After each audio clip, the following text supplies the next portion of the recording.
Hello， 大家好，我是议员。没错，今天来稍微说一下每日特惠宝箱，还有关于统帅迭代的问题。那如果各位有仔细去看的话，应该会发现到每日特惠宝箱居然连第9代的统帅都已经加入进去了，需不需要这么离谱啊？因为第9代才上一个代数而已，现在才刚推出第10代，而且还没有推出完毕，他就已经把第9代的统帅放入每日特惠宝箱里面了。那官方这个用意是什么呢？为什么要这么快把第9代的统帅放入每日特惠宝箱？之后会有什么变化？是不是这些统帅已经没有用了呢？那首先我觉得官方会这样子改动呢，主要第一个问题就是转转券的出现。因为现在转转券出现了之后，玩家可以不需要每一次去转转盘，可以慢慢的买一些转转券累积起来，然后等到下一次有你想要出现的统帅的时候，你才一次性把转转券丢进去。所以就变成说，现在的玩家大多数都是等到统帅一出现的时候，就马上把它给觉醒了，又或者是在第一次出现转盘的时候，就已经可以把它变成5551或者是5511的统帅了。虽然玩家这样子累积转转券的方法，其实对于官方他们赚取收入来说，应该影响不会太大。而且对官方而言反而还比较省一点。什么意思呢？因为如果你在一次性把1000张转转券全部使用光，那就变成说下一次你的转转券可能不够使用，你没有办法拿到保底的奖励，反而你拿少了很多次的保底。像之前你会等转盘出现的时候才转的时候，虽然觉醒的速度会比较慢一点，但至少你可以拿到保底。而且我觉得官方反而这样子可以调整一下概率，就比方说这个统帅第一次推出的时候，他就把概率调整低一点点，可能等到第2次转盘、第3次转盘的时候才把那个概率调整的比较高一点。是不是各位有发现到，当统帅尤其是新统帅推出的时候，你用了1000张、10000张转转圈去抽取这个统帅，你拿到的雕像是很少很少的。OK， 那么当玩家他的转转券全部都投入在新的统帅的时候，就变成说玩家的手头上没有多余的转转券去投资在其他的统帅上面，又或者是去拿到其他的统帅。然而每日特惠宝箱它的价格不会说太贵，并且你可以选择自己想要的统帅去购买，而且你还可以选择每一天买不同样的统帅，没有这么高的限制。所以有一些玩家他们会选择购买每日特惠宝箱，又或者是真的是金头不足、转转圈不足的情况下，就会去每日特惠宝箱购买统帅。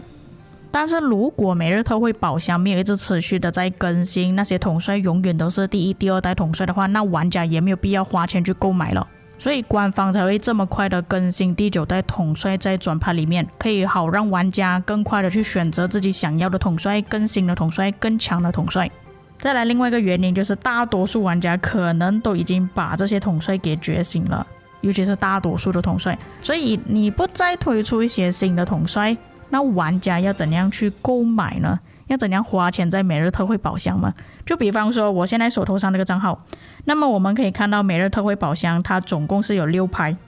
但是我手头上这个账号除了第1排之外，后面的5排全部都是已经觉醒了的。然后各位可以看我第1排的统帅，多数都是一些不太好用的统帅，又或者是已经被淘汰的统帅，有几个还是能用的，但是大多数都是不太行的统帅。那你要如何让玩家舍得丢钱去购买这些礼包呢？还有一个原因就是玩家为什么会去购买这个礼包，就是因为现在获得体力药水的数量实在是太少了。然而你购买每日特惠宝箱，尤其是最贵的那个档次，它就可以拿到体力药水。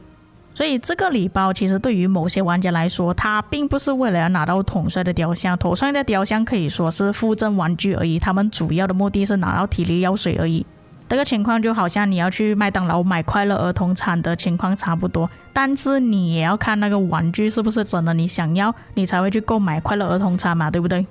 那么这几点是我整理出来为什么官方这么快把第9代的统帅加入每日特惠宝箱的原因。那下一个部分就是加入每日特惠宝箱的这些统帅是不是意味着他们是已经没有用或者是很弱了呢？我的答案是否定的，因为各位可以看到在这个每日特惠宝箱里面依然还是可以看到目前正在使用的统帅，就比方说哥哥，还有近期加入的艾莉诺、贝利、刘彻、霍去病、菠萝头，这些都是很强力的统帅，还有包括攻萨洛。所以加入每日特惠宝箱并不表示说这些统帅没有用，又或者是他们已经被淘汰了之后才会加入在每日特惠宝箱。可能它的原因就像我前面所说的，玩家觉醒的速度太快了，又或者是他们把转转圈投资在某一个统帅上面，导致到另外一个统帅没有办法去觉醒，或者是不够转转圈觉醒，玩家就可以通过购买礼包的方式去获得统帅。并且不是只有每日特惠宝箱有这样子的操作而已，还有包括传说宝箱，各位可以去看一下他们的规则，里面是已经加入了哥哥、霍去病、刘彻、加查马达、朗纳尔这些比较新的统帅都已经在里面了。虽然没有更新到第9代了，但是也算比较接近了。我们算到霍去病、刘彻的那一代应该是到第7、第8代左右吧。至于说有什么变化的话，我觉得最大的问题应该是统帅淘汰的速度应该会慢慢加快。那这个问题不只是发生在新玩家又或者是旧玩家身上，其实两边都会有影响。就比方说老玩家的话，他们才刚把一些统帅觉醒不久而已，那很快就会推出一些新的统帅去替代掉他目前已经觉醒的统帅，而且有可能多几个星期之后，他刚觉醒的统帅就已经出现在每日特惠宝箱里面了。对于新的玩家来说，他们进入征服赛季之后，就可以直接选择每日特惠宝箱里面的统帅去觉醒并且召唤。虽然现在博物馆的统帅也是有一直持续的在更新啊，而且是偷偷在更新，我不知道各位有没有发现到，但是毕竟他们还是属于比较旧的统帅，就算你加强了博物馆的技能也好，他们还是比一些新的统帅还有更弱的。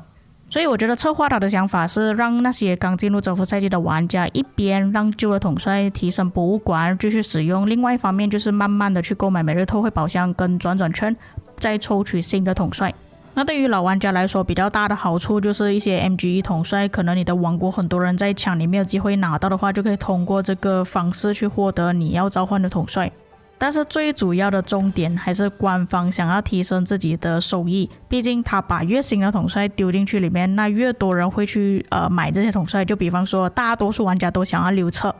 或许你已经是把你的转转圈全部都用光了，但是你依然还没有把刘彻给觉醒，这个时候你就可以去购买每日特惠宝箱，而且增加了更多的选择。就算你是把刘彻给觉醒了，你还可以选择去把攻杀戮给觉醒，攻杀戮之后又可以选择霍去病，又可以选择其他的统帅，选择太多了，你可能就会每天一直去购买每日特惠宝箱，让玩家可以获得自己想要的统帅之余，也可以提升官方他们的收入。虽然是说那个宝箱开出来的雕像或许没有很多啦，但是有买有希望，没有买就没有希望嘛。以上就是关于每日特惠宝箱的话题，至于各位觉得有哪一些地方我是说错，又或者是你觉得有什么其他的想法的话，可以在评论区帮我补充。我们下个影片再见。